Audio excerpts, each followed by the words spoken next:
In your bulletins is a little flyer, and it's called Resource for Creating. Imagine that. And so I hope you'll find that and find it helpful for you as we share the message today.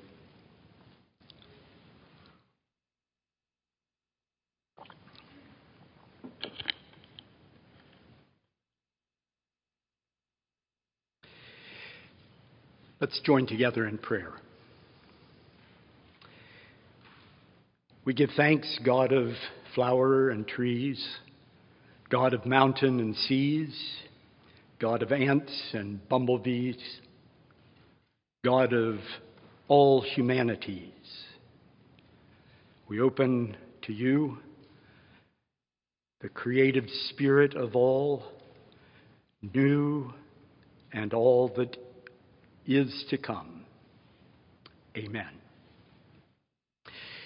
So which came first? Word or image? In John 1, it says, in the beginning was the Word. But when I talked to one of my good artist friends, he said, no. In the beginning was the image. And you know, if you had your eyes and ears alert, in December, this past December, there was a discovery in Indonesia. And Indonesia, there's a cave, and in that cave, there are pictures that were created 44,000 years ago. You maybe heard about that. Lascaux, 17,000 years ago, it's nothing compared to what got discovered in Indonesia 44,000 years ago. Now, we don't have any words from that age, but we do have the image on the inside of the cave. So one would think that image came before word, but then we really don't know. I wasn't there. And in our not knowing, we begin to understand conceptually that it's necessary that somehow the symbolic way of communicating with other human beings and the world has been a part of humanity for a very long time. Whether it's a visual image or a word itself, this is something that we do in communication and in expression, and in the experience of the world in which we live. Words play a very important part. Pictures do too.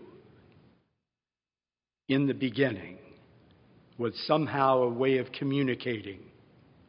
Now, I want to take you on a little journey with me, and it's on the inside of that little paper that I gave you, and you have to open it because for me, an art historian, the visual image is very, very important for us.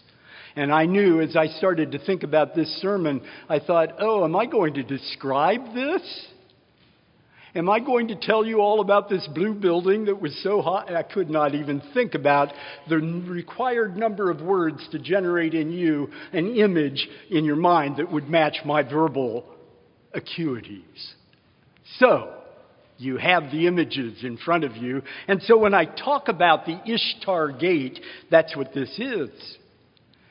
And when I talk about the Ishtar Gate being created by Nebuchadnezzar, you say, oh yes, that's that guy that, back in Babylon during the 6th century BCE.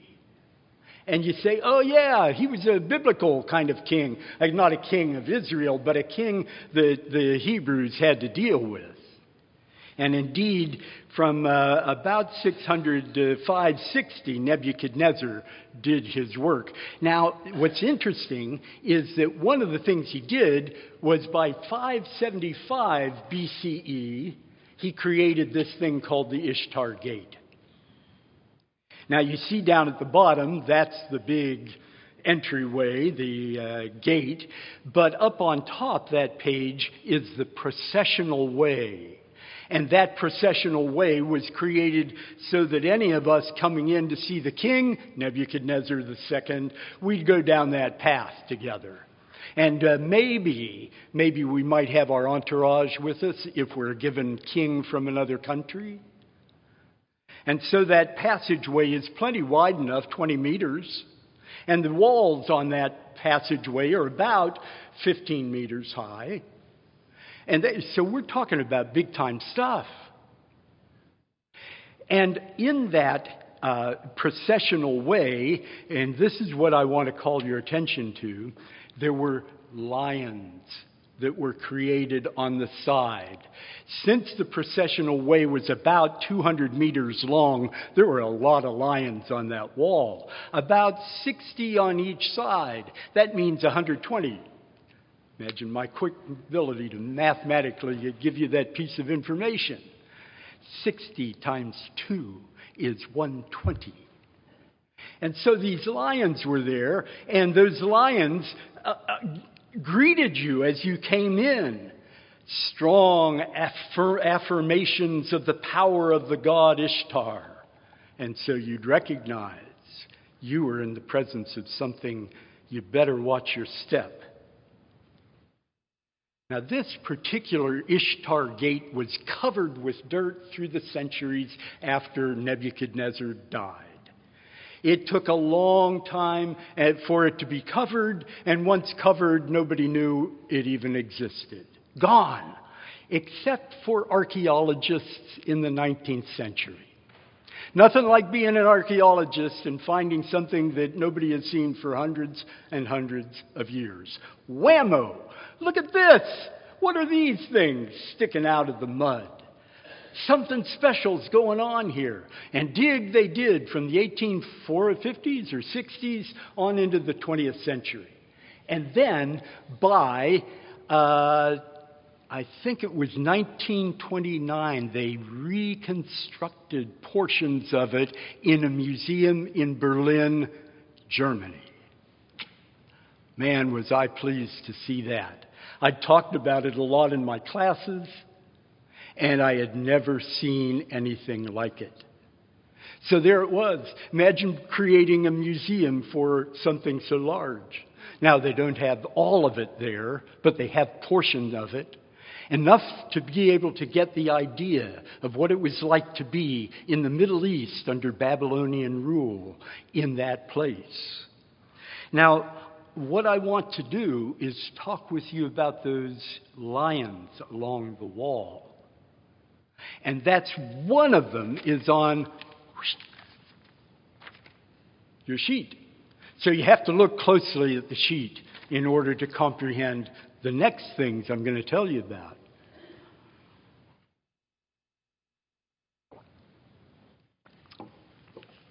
It takes 11 rows of bricks to go up the 1 meter that this lion is tall, 1 yard or a little more. It takes about 6 bricks wide to get from the tip of the tail to the snout.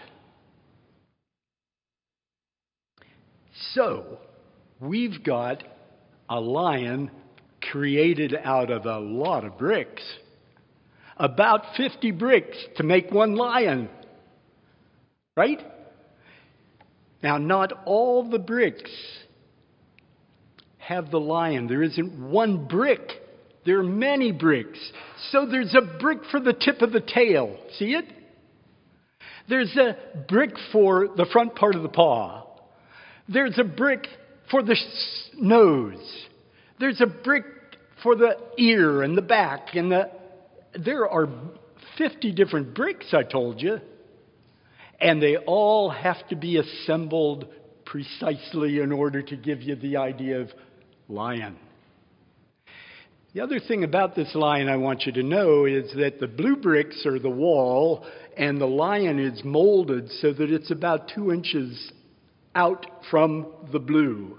So, man, as you're walking down that aisle, there it is. You could rub your shoulder against the snout of the lion.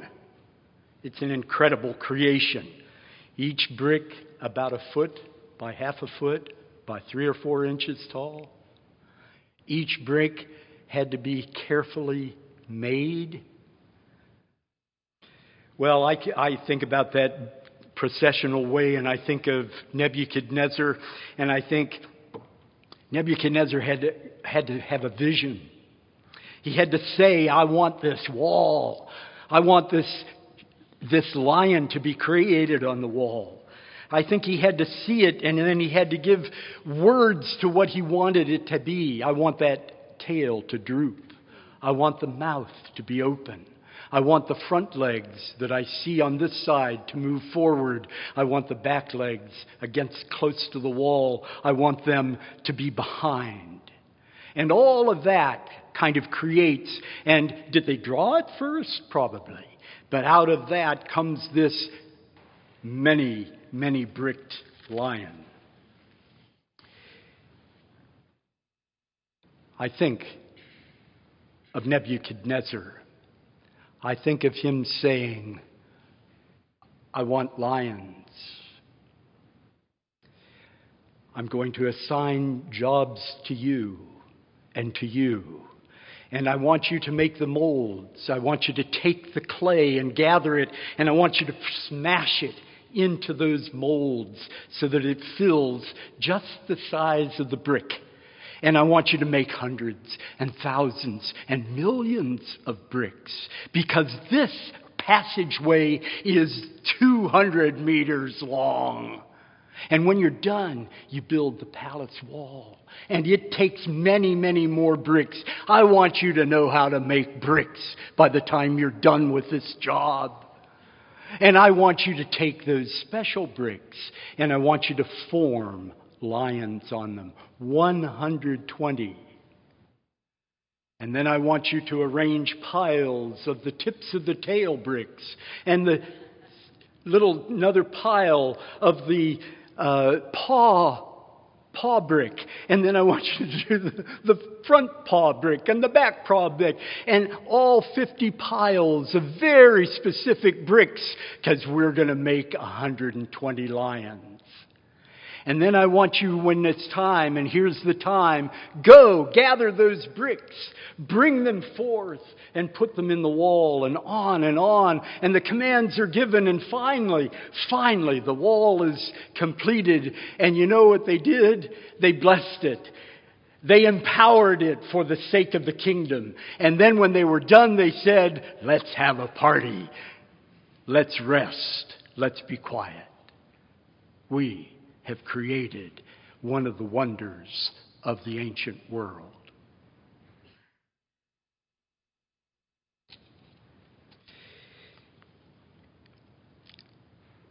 There are two things that happen here.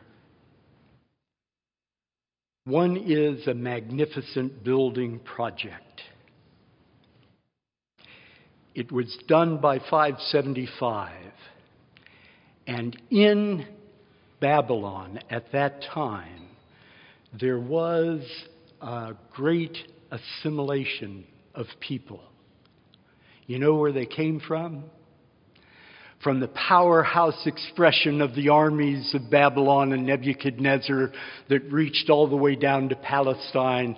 They grabbed hold of Jewish people and brought them into captivity in Babylon. And they did that before the Ishtar Gate was created, and sometime later in, 530 or so, they let them go back.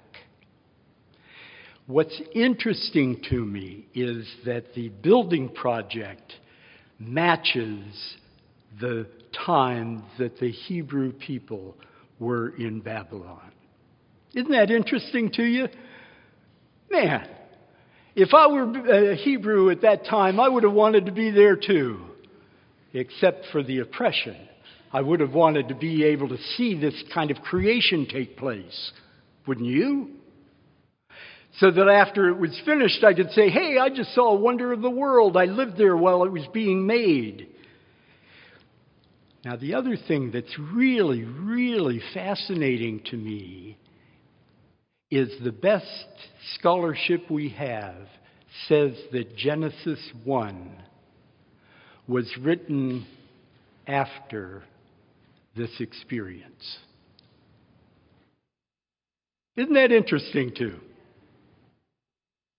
That means that the poem of Genesis 1 into 2, but that poem was a creation of a people who had experienced the construction of one of the most amazing sights in the world at that time.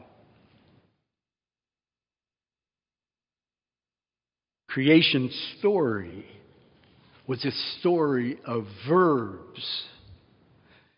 In the creation of the Ishtar Gate in the processional way, Nebuchadnezzar spoke after hovering over imagination of what this could be.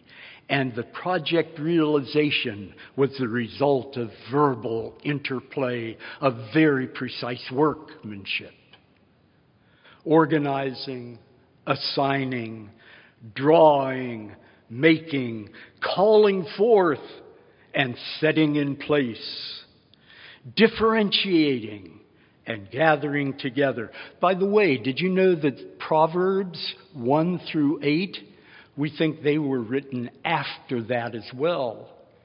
The rest of the Proverbs may have come earlier, but that chapter that Bill alluded to in his reading was from after the Babylonian captivity.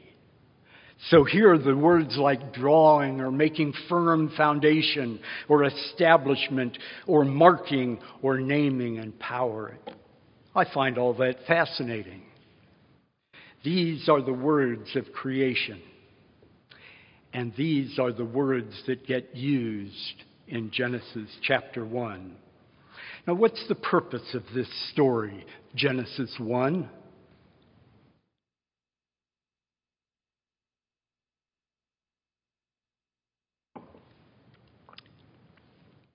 Stories come to the end, and that's when you know the purpose. All of this stuff, 1, 2, 3, organization plus, 1 day, 2 day, 3 day, 4 day, 5 day, 6 day. The purpose seems to have been that the human being would have the imagination, the imagination, the imagination, the imagination of God. Isn't that fun? I love word plays. Gnarl, glass, pencil, imagination. That the people, human beings, would be made in the imagination of God. And that somehow that capacity to imagine was critical in that story. And so we come to that story's end, and I say to myself, Sheldon, it's time to rewrite Scripture. So I got rid of a lot of words. Aren't you glad? I got rid of a lot of words. And in the process, I boiled down basically for my own kind of spiritual well-being. I boiled it down to this. In the beginning, when God created the heavens and the earth was without form and void, and darkness was upon the face of the deep. And the Spirit of God hovered, conjured, thought about profoundly over the face of the waters.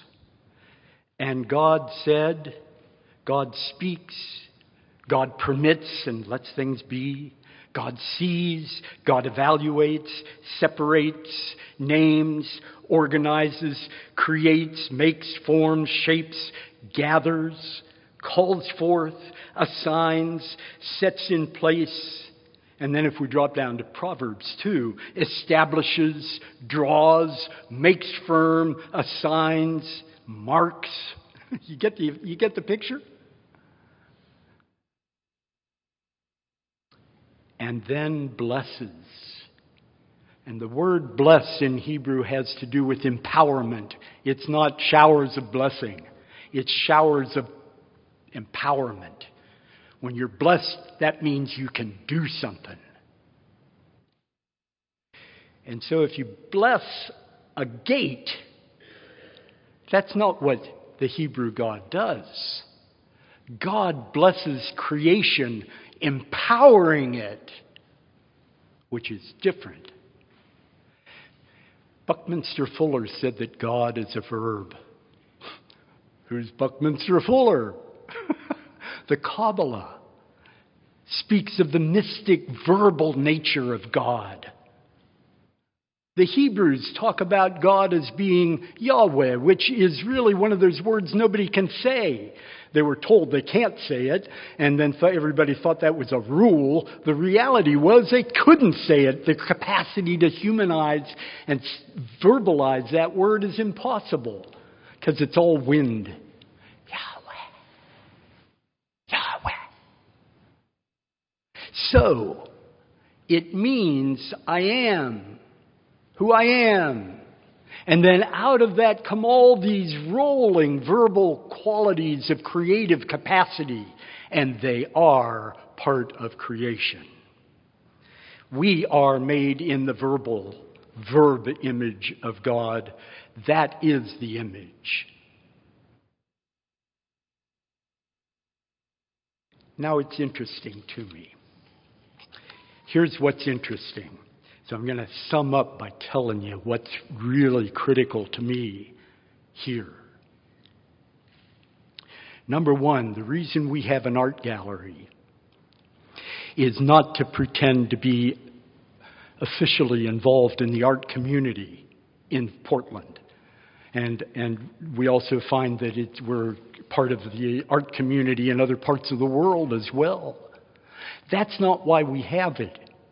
Did you know that the first art exhibition with the church community, do you know when it was? Elaine found out, Elaine Molskness, and she put it in the history of the art gallery, and the first exhibition was 1875. 1875! That was when they were uncovering the Ishtar Gate in Babylon, trying to find it. This church had its first art exhibition. That's pretty neat. And we've had them, not the same like we do now, but we've had various art exhibitions all the way through these 150 years almost. Why do we have the art shows? We do not have the art shows to say, look at that person, how great they are. We have them to celebrate the creative possibilities of being human. That's why we have art exhibitions. So that you can look at and you can say, whoa, how did they do that? We human beings are capable of making that. And then to go away from that and recognize in yourself the capacity to do it yourself. Maybe not do what they did, but you do what you do. Right? You make things your own way. Don't you make home? Don't you make your room? Don't you make your bed? Don't you make a good dinner? Don't you make things? Don't you make your garden? Don't you make your child? Don't you make? And the creative capacity of being human is the very gift that God has imagined us to be. So, that's why we have an art gallery. Do I have a passion about it? Yes. Oh, you can tell. Good. The second thing I want to say is evolution. Evolution. The beautiful thing about creation, as we think about the earth, about all of life, is we have discovered there is absolutely none of it that stands still. There is none of it that's not in flux, moving, shaping, all the time. Mountains. I love to watch those videos where the the lava comes out of the earth's deepest regions and rolls out into the ocean and drops and steamingly becomes cool land. It's just metamorphosis alive.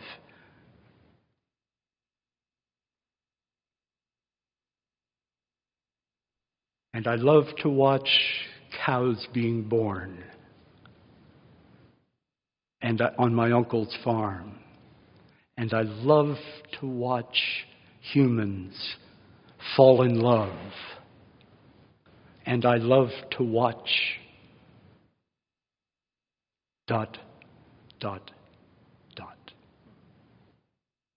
Right? The evolution that we're part of is huge and hugely to be sensitive to. Third thing, immigration. Our church has devoted itself and committed itself to paying attention to immigration. What is immigration? This mass flow of humanity from various parts of the world to other parts of the world. And it is a crisis. It is a huge crisis. It creates political crisis for those who don't know how to love their neighbor. It creates political opportunity for those who indwell the Spirit and allow the creative energy to flow and permit and do those things that are all so critical to the way we need to be human together in the world. Now, you got lots of possibilities in the immigration. We're committed to working that out and learning more and being a church that is sensitive to this issue. Let us do it together. The last thing I want to mention is that our church is in flux. Janet's been here for a good long while. But we're in flux because we're calling another person. We don't know yet, but we're in flux as we do that. We join together. We gather. We separate. We put things in place. Are you getting the idea? These are the creative acts of being human, and this church is very much in the action of being creative about the next step we take, even while we're being creative in this step that we take. Who would have thought the creation story and the Ishtar Gate and all of this melds together in a challenge to you and me? Well, here it is. And it's all meant to be exactly that. So, my last thing. You have this sheet. You look on the front page, right? You know that. You know that. You recognize it, right? Michelangelo created the painting on the Sistine ceiling. And for all the theological problems that it might have and present to us, and we say, oh my goodness, you know what it does do? It tries to celebrate the verbs of Genesis chapter 1. Did you know that? It has one, for instance, it has one picture of God separating, and God looks like this. He's separating the light from the dark. It's a great image. And then one of the other things it has is this image of God presumably being finished with creating Adam. And God pulls away, or does God get close? And we don't know. And there's all kinds of art historical debate about the poetic understanding of these two hands in relationship to each other. But I think, here's my thought. I think that image of God's hand has just dropped a Valentine for Adam and Eve and all creation. And on that Valentine, on the front page, it says, "Be mine." Right? And down at the bottom it says, "Become." You know? And then I flip it open on the inside, and you know what it says?